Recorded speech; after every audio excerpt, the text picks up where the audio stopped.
Salam jumpa.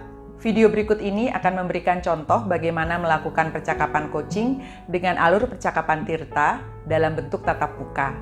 Mohon perhatikan bagaimana posisi duduk coach dan coachee, serta bagaimana bahasa tubuh coach saat mendengarkan coachee. Selamat menyaksikan.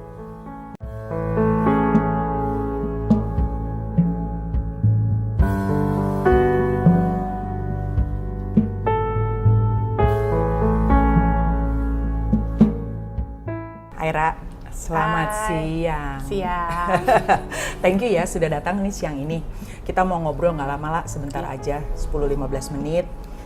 Apa nih yang mau kamu omongin siang ini? Ya, apa ya, sebenarnya kondisi sekarang sih, kondisi yang semuanya jadi serba tidak menentu ya, karena pandemi, terus guru-guru yang akhirnya beban kerjanya sepertinya terlihat berkurang, pada justru berlipat-lipat ganda gitu, karena nggak ada jam kerja yang strict gitu ya, gitu. Karena untuk nemenin anak-anaknya, untuk nemenin menjaga kesejahteraan batin dan fisik anak-anaknya juga, seperti itu gitu sih. Oke, jadi mau ngomongin guru-gurunya Ira yang sekarang ternyata beban kerjanya nambah gitu ya? Iya, sekarang masalah itu lagi seperti itu sih sekarang. Oke.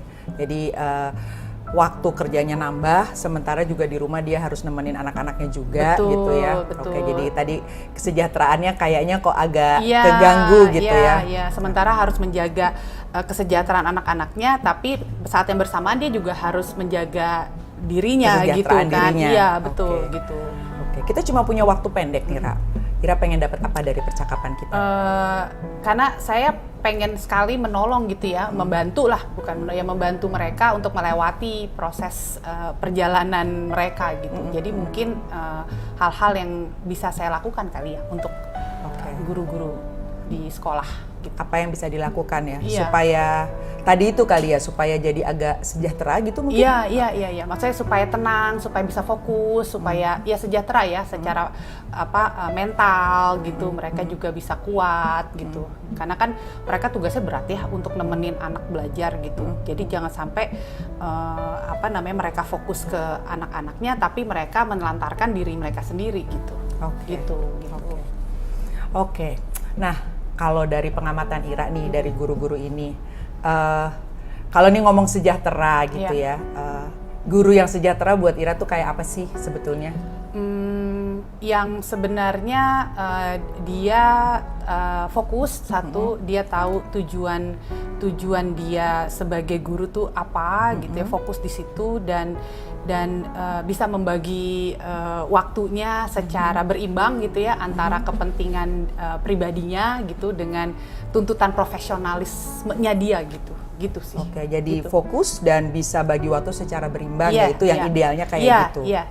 Nah, kalau dia sekarang di level itu kita bilang itu 10 gitu ya, Ra ya.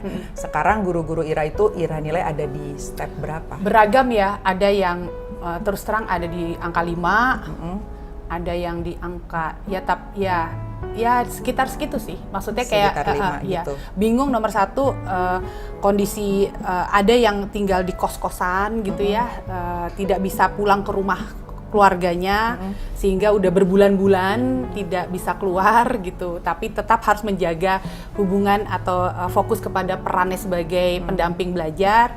Terus ada juga yang berperan sebagai orang tua gitu ya, yang punya anak. Terus kemudian ada juga yang perannya juga selain guru nemenin belajar, dia juga sebagai anak di rumah gitu ya. Jadi banyak juga challenge ya, selain harus ngajar di sekolah. Iya. Nah, kalau ini sekarang di 5. Ira sendiri sebetulnya pengen lihat kalau 10 nih kayaknya sekarang agak susah ya, mengingat bebannya kayak gini, agak susah diwujudkan kalau tadi dengar cerita Ira. Ira pengen lihat paling tidak mereka ada di angka berapa ya secara fokus dan keseimbangan tadi? Dengan kondisi yang seperti ini mungkin di angka 7 udah cukup baik. Udah angka 7? Iya, mungkin ya. Apa yang bisa menurut Ira lakukan untuk membantu mereka nyampe ke angka 7 itu? Sebenarnya itu yang saya lagi pikirkan sih, apa yang bisa saya lakukan gitu untuk supaya ngebantu mereka, teman-teman guru di sekolah ini gitu. Kalau dari pengamatan Ira, guru-guru itu senang diperlakukan bagaimana sih supaya lebih relax gitu atau lebih jadi bisa fokus itu? Sebenarnya mungkin ada ruang untuk kita ngobrol atau ngobrol yang bentuknya membantu mereka mencari jalan keluar, tapi mungkin ada juga bentuk ngobrol yang emang hubungannya nggak ada hubungan sama kerjaan mungkin.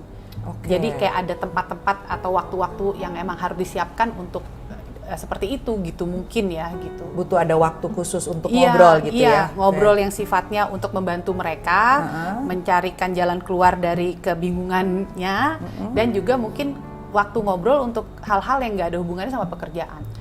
Dan kayak ngecek juga gitu apa benar sahabat. Jadi kan 5 itu asumsi ya, gitu seperti itu. Gitu.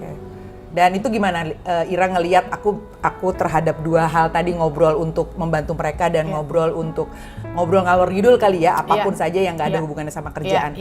Gimana Ira melihat bisa melakukan itu? Kemungkinan dilakukannya oleh Ira sendiri? Bisa sih, harusnya hanya butuh dikasih apa ya? Ya bisa sebenarnya harusnya gitu. Iya. Mungkin butuh waktu aja kali ya untuk saya meluangkan waktu mungkin. Dalam bayangan Ira waktunya bakal kayak apa nih yang Ira luangkan untuk itu? Bisa bentuknya satu persatu, mungkin bisa juga bentuknya bersama-sama ya. Jadi kayak mungkin yang satu persatu itu kayak heart to heart ya, hati ke hati. Kemudian ya itu tadi mengecek apakah betul ada di posisi mana mereka. Terus kemudian bertanya seperti Mbak Dita sampaikan, mau seperti apa. Terus yang berikutnya adalah ruang untuk ngobrol-ngobrol ya yang tidak ada hubungannya dengan pekerjaan gitu. Tapi itu bersama-sama, mungkin itu ya gitu. Yang mana yang paling mungkin dilakukan dalam waktu dekat, dalam minggu ini gitu misalnya? Karena ini kan jumlah gurunya banyak ya, jadi mungkin yang lebih kebayang nomor 1 untuk merilekskan suhu, ya kan, mungkin yang bersama-sama dulu. Yang bersama-sama. Iya, bersama-sama dulu, terus kemudian bikin action plan bersama-sama mungkin. Gitu. Kapan tuh kira-kira bisa dilakukannya? Ya dalam minggu inilah, harus secepatnya ya. Dalam minggu ini ya. Baiklah, kita udah di ujung sesi nih di sesi singkat ini. Apa yang Ira dapatkan dari sesi ini? Yang saya dapatkan di awal kan saya bingung ya, saya harus bagaimana. Untuk di akhir ini mungkin saya udah tahu lah, saya harus setidak-tidaknya memberikan kontribusi apa gitu. Kepada teman-teman guru saya itu gitu, yaitu ngumpulin terus kita coba bikin action plan bersama-sama untuk saling membantu satu dengan lainnya gitu. Kalau gitu kita ketemu lagi minggu depan ya. Saya pengen denger ceritanya abis ngumpul-ngumpul dengan mereka seperti apa. Makasih banyak ya Ra ya. Sampai ketemu minggu depan. Makasih.